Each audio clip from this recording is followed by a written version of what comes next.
from.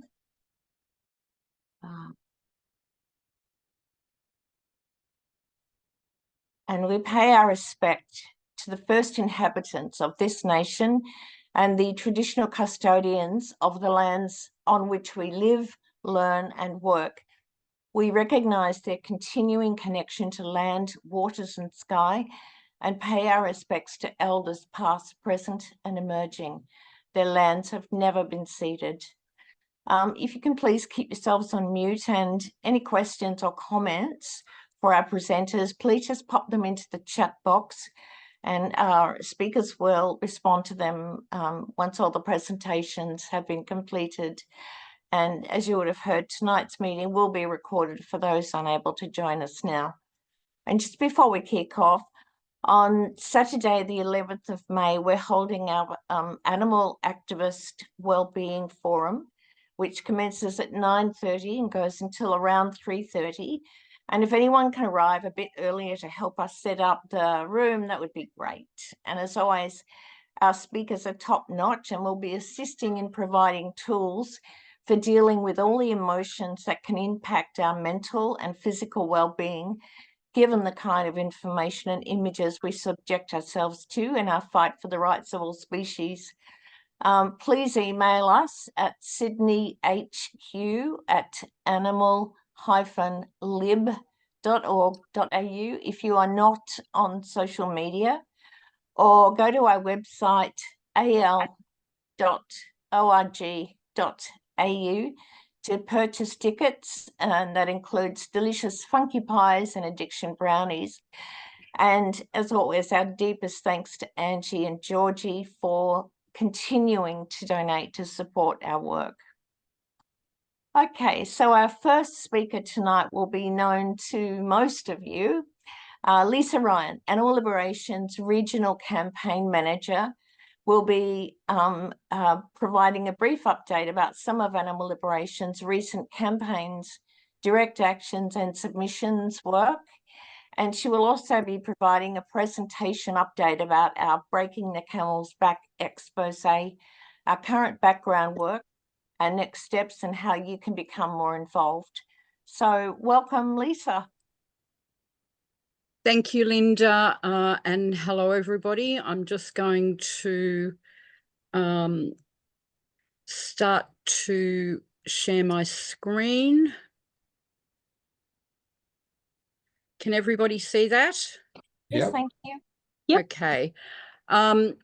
Tonight I'm going to be doing two parts of the presentation. We thought because April and before that March, where is the year going, have been particularly busy periods for animal liberation. There are a lot of animal issues out there and a lot of public exhibitions of submissions and government inquiries. So we just want to run through some of the work we're involved with at the moment, because the people who support the work we do have allowed us to be very successful in these recent direct actions.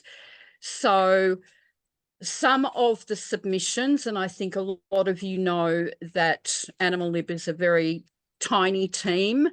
The submission work is predominantly done as a joint effort by Alex Vince and myself. So these are some of, and this is page 1 of page 2, some of the submissions we've been compiling and lodging on behalf of Animal Liberation. So the first one is the Victorian Animal Care and Protection Laws. That is basically about a review of their Prevention of Cruelty to Animals Act.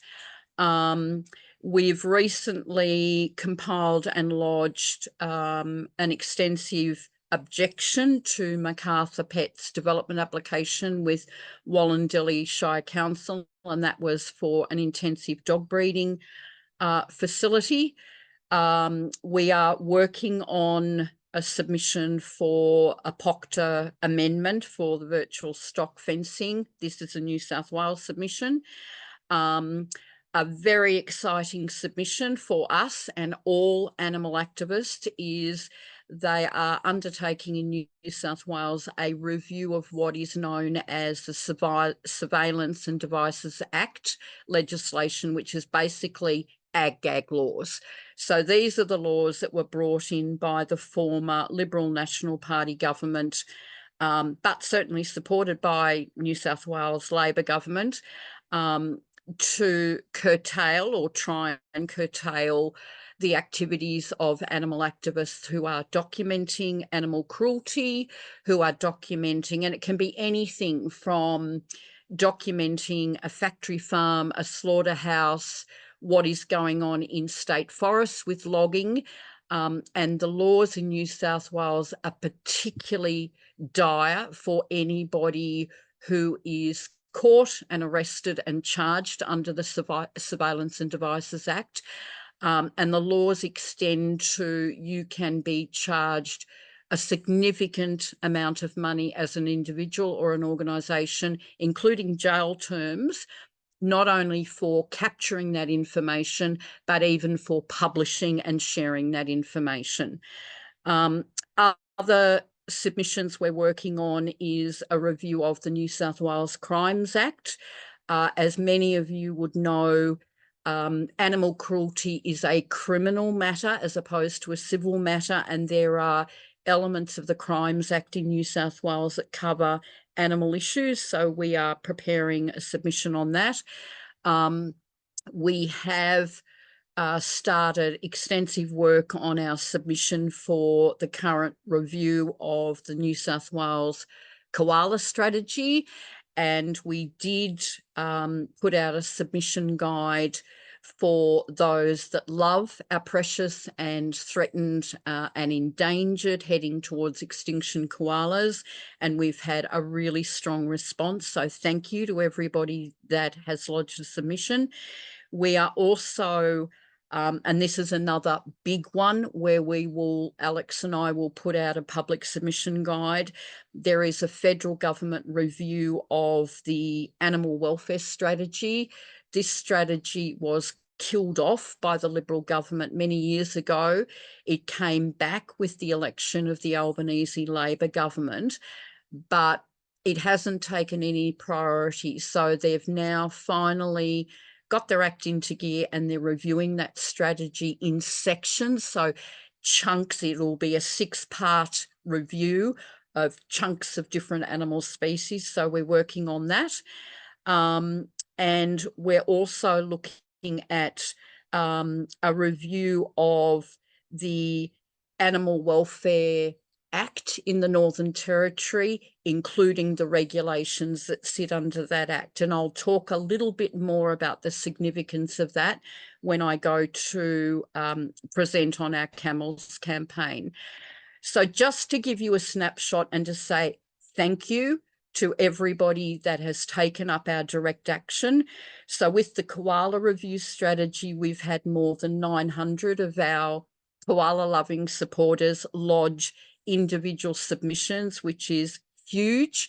That submission opportunity has recently been extended by the New South Wales government up until the 24th of April, I think it is. So we're going to continue to promote that.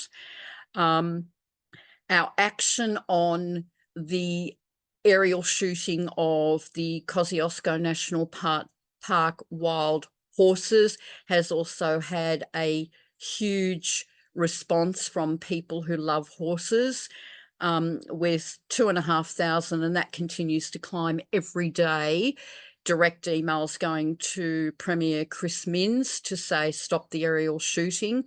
And I think it's important to make the point that Animal Liberation's objection and opposition to the aerial shooting of these horses is based on our view that lethal control methods fail. They don't work. They actually exacerbate the problems. We know that from 1080 poison. We know that from a whole lot of other control methods. And what makes the aerial shooting of these wild horses even worse is that there has been ongoing criticism of Penny Sharp's estimates of the number of horses. And as recently as in the last 48 hours, an independent report has come out. A new aerial survey has been done of various pockets of Kosciuszko National Park, and in one area where the government have been saying there were up to 6,000 brumbies, this new independent report that has been paid for by members of the public has confirmed less than 600 horses in that same pocket. So we've got a variance of 600 horses versus 6,000. So for the we don't oppose where there is science and evidence. We don't oppose some humane management of animal numbers. We do oppose lethal controls because they don't work. And in the case of these horses, we have seen enough evidence from what is being sent to us as an organisation that represents the rights of animals to know that while Penny Sharp continues to claim these are instant kills, they are not. It's an average of 15 bullets per horse, and they are certainly not dying instantly. And the independent oversight that we are all led to believe would happen is not happening. Our more recent second action on our camels campaign, focusing on one tourism operator in the Northern Territory, has resulted in a staggering, for us, 8,500 emails have been sent to ministers in the Northern Territory government and the shadow ministers. We included the shadow ministers because the Northern Territory government is heading to an election at the end of August. So we are creating an environment where they have to respond. And again, this action, every day we check the numbers and it's climbing. So thank you to everybody that has responded. This is a nice add-in because I think it's important that we all reflect on there are good things happening with animals too. Very recently, in the last couple of weeks, I had the pleasure of attending a New South Wales animal sanctuary called the Owl and the Pussycat.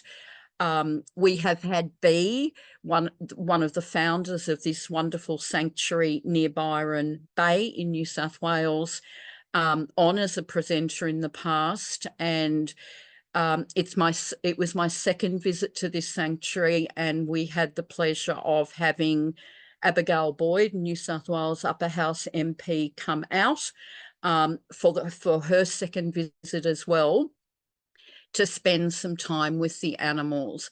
So we thought it was important to share just a few of the beautiful images we captured on the day of Abigail with the animals. And I think some of you would know that just over 12 months ago, Abigail herself adopted a vegan diet. She is also the animal welfare spokesperson for the New South Wales Greens. And I guess I wanted to share these images to say there are good things happening with animals. There are good MPs. Not all of them are good, but we do have good ones. And if we could all continue to encourage our own local New South Wales MPs with visiting local rescue and rehoming groups, engaging with local wildlife carers, getting involved, keep the pressure on them that there are some good MPs doing good things for all sorts of animals, including our precious native species, and encouraging them to do the same. So I'm going to now get into an update.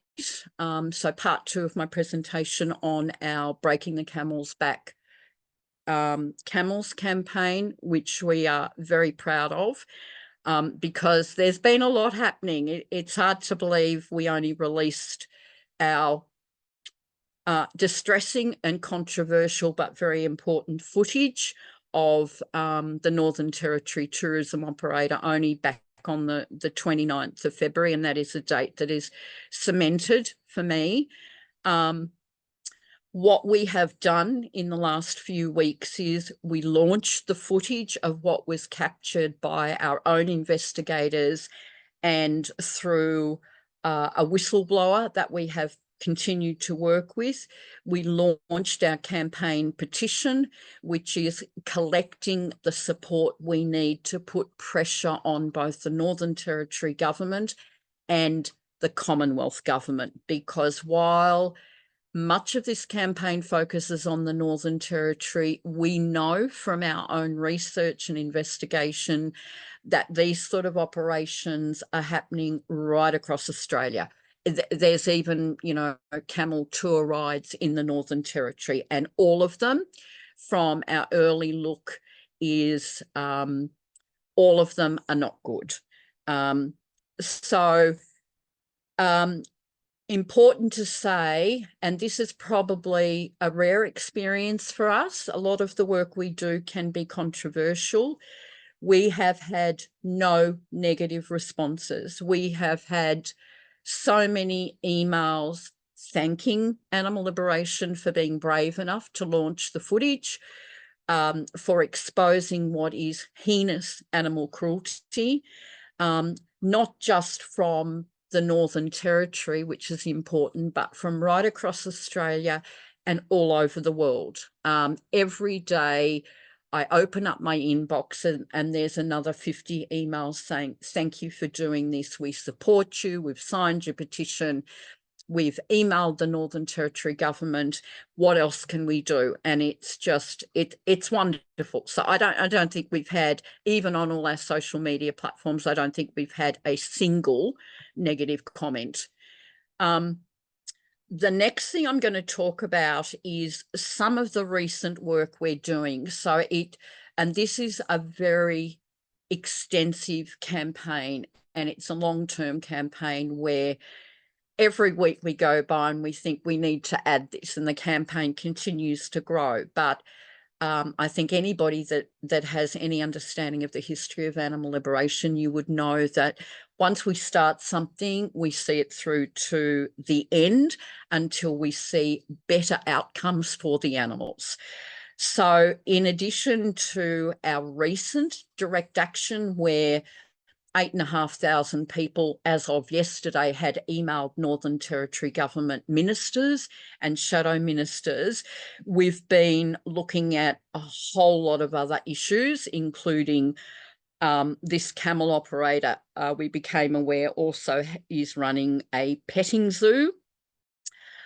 We have been targeting heavily the Northern Territory government. So in addition to all the emails that they're receiving from animal lovers and people concerned with Australia's reputation in the tourism world, Animal Liberation, through myself, has also been having conversations with MPs' offices and ministers and shadow ministers, because those shadow ministers, after the Northern Territory August election, may be the next ministers we need to deal with.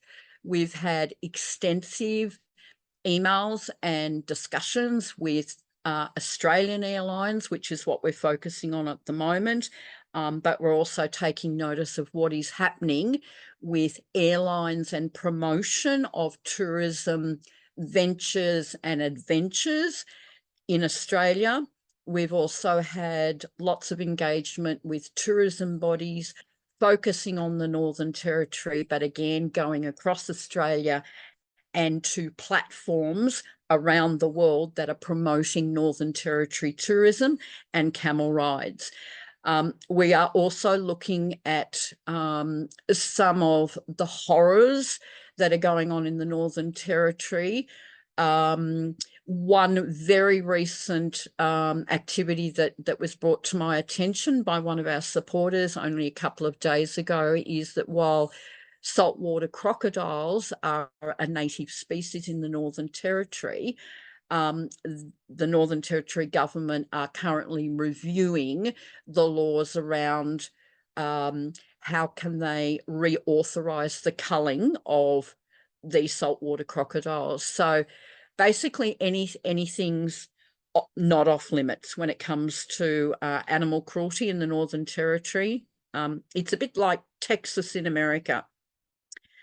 This relates to the petting zoo. So in amongst other animals, including goats and some young calves, we became aware of 2 kangaroos that were in this Uluru Camel Tours petting zoo. So we immediately got some images of these 2 red kangaroos, which is in front of you.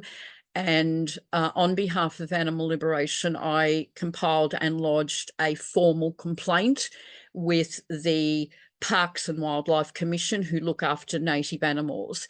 Now, they did investigate. They went out there. They did respond to me reasonably quickly. But the upshot, which shocked me, was that while it is a requirement under Northern Territory legislation to have a permit to house or hold native species, and they confirmed that the Uluru Camel Tours Petting Zoo had no such license, they put that down to an administrative issue and encouraged the operator to apply for a license. Now, we will continue to monitor that, but basically what it means is that while these beautiful kangaroos are protected under legislation in the Northern Territory, the rest of their life, they're going to be stuck in a petting zoo in a small yard on this dirt with people gawking at them, and that is going to be acceptable to the Northern Territory government. So we have pushed as far as we can. We will continue to monitor to see whether that license is issued, what the consent conditions are, and whether they're being breached. So the Uluru Camel Tours goes well beyond camels. Some of the correspondence we've had with government departments, with Northern Territory ministers, and this is just one example. In every instance where we've been reviewing government websites and public information, we have found significant errors. This is an example where we were chasing up the aerial and ground shooting of wild camels, the export of camels from the Northern Territory region, where they were going from, the amount being slaughtered, because the numbers published by the Northern Territory government compared to the numbers published by the Commonwealth government, there were huge variants. So the Northern Territory government claimed there were 5,000 being exported around the world every year. The Commonwealth government was saying, no, that's not right, Lisa. There's only been 50 or up to 100 in the last 4 years. The upshot was that we identified errors in federal government data and Northern Territory government data. And what they confirmed in this is one of many emails I've received back from chasing these departments up, is that there was an error with their reporting and their website, and they were going to update it, thanks to Animal Liberation finding the errors. This is another example from the Northern Territory Department of Industry, Tourism and Trade, and the Animal Welfare Branch sits under that mega-sized department. So like in New South Wales and other states where you have animal agriculture and animal welfare sitting under the Minister for Animal Agriculture, and therefore a complete and utter conflict of interest, because one is about promoting the use and exploitation of animals and the other is about protecting the welfare and well-being of animals, but they come under the same minister. The same thing happens in the Northern Territory, where you have animal welfare and tourism sitting under the same minister, and a whole lot of other government department heads. So again, on another website, government website, we found errors, and again they said you know, this website is out of date. Thank you for highlighting and bringing this to our attention. So we're actually doing the government's job at the moment in the Northern Territory in multiple areas. Like other states and territories, the Northern Territory government have an animal welfare advisory committee. So I thought, okay, I'll see if I can access their reports. These advisory committees provide information to the minister, and that often determines a pathway for reviews of animal welfare legislation, changes to how things are done, better outcomes for animals. But like happens in other states and territory, it was the same roadblocks for us.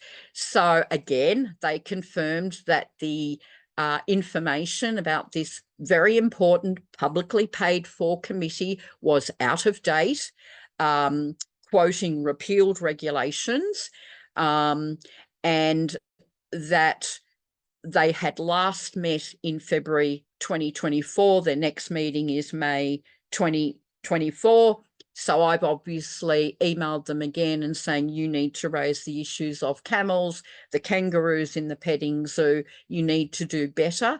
When I asked to access the reports they provide the minister, it was, they're not made public. We're looking at our options to put in a freedom of information request to the minister to try and access that. Our view is, with Northern Territory and every other state and territory, that because the public are paying for these advisory committees, because they're very important, because they're made up normally by so-called experts in animal welfare and protection, that the public have a right to know what they're doing in their meetings and any progress they're making. So we are making progress. So there's been lots of little ticks where websites have been updated. We're making a lot of noise with the Northern Territory government. So it hasn't just been all of your emails, it's been, I've lost count of the number of emails I've sent. We have had lots of little ticks, like several Australian airlines, and I won't name them specifically because we're still talking to these airlines, have been very positive in their response. So when we've flagged, this is our campaign, this is what we've exposed, you are taking people to this destination, you are inadvertently promoting this animal cruelty and what we believe is animal abuse and what our supporters believe is animal abuse. And with several very big businesses, airlines and tourism businesses, they are changing their business practices because of our alerts and what we're showing them. So bit by bit, the word of mouth is getting out and we are getting very, very positive responses. One of the, in the current action we've got where people are emailing the Northern Territory ministers and shadow ministers, we've got 5 asks. The third ask is, we want you to review the Animal Protection Act in the Northern Territory and the animal protection regulations that sit under that act.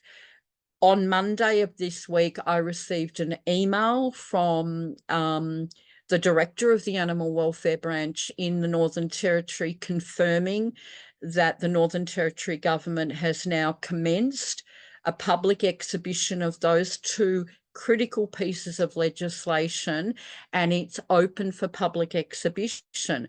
And even better, it's open for 4 months because they've got their election smack bang in the middle.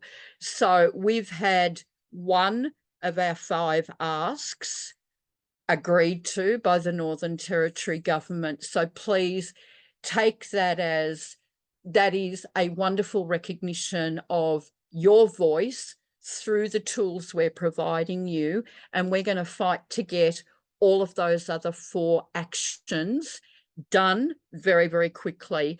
Alex and I will put together a submission guide for anybody who, you know, finds it difficult wading through animal welfare legislation, to give you again the tools so you can lodge a submission to the Northern Territory government talking about all manner of what is wrong with animal welfare laws in the Northern Territory, including for the camels, right down to they can't start culling saltwater crocodiles. So we were really chuffed when we got this advice on Monday, and we thought, okay, they're listening. But we're not going to back off without pressure. We're going to continue. Finally, before I finish up, this is Therese from Willerna Farm Animal Sanctuary in Victoria. And at our last February presentation, we had Therese on giving us a wonderful presentation about her rescue camels, but all of the other wonderful animals she cares for and has taken in. She has 200 individual animals. Very recently, Therese became very, very unwell, and that has included a hospital stint. And she's certainly not out of the woods yet. But they also run like a farm stay at their wonderful sanctuary in northern Victoria, up near Bright. Beautiful, beautiful country. And because most of Therese's days is feeding, cleaning, looking after all of these 200 separate individual sentient animals, they've had to cancel all the farm stays. Now, those farm stays, it brings in the money to provide food, vet care for the animals. So if anybody, and I think Cara is going to include some details about the sanctuary in our chat box. If anybody is in a position to make a small donation to Therese, who's been so generous allowing us to use happy camel images for our camels campaign and helping to promote the work we're doing for the camels in the Northern Territory and around Australia. If anybody's in a position to help Teresa and her family through a rough patch, then we'd be very grateful. Thank you. That's the end of my presentation. I think I've done reasonably well. Time-wise, happy to answer questions at the end of the presentation, or anything else you don't think of now, email us at Animal Lib and I will get back to you by email. Thank you. Thank you very much.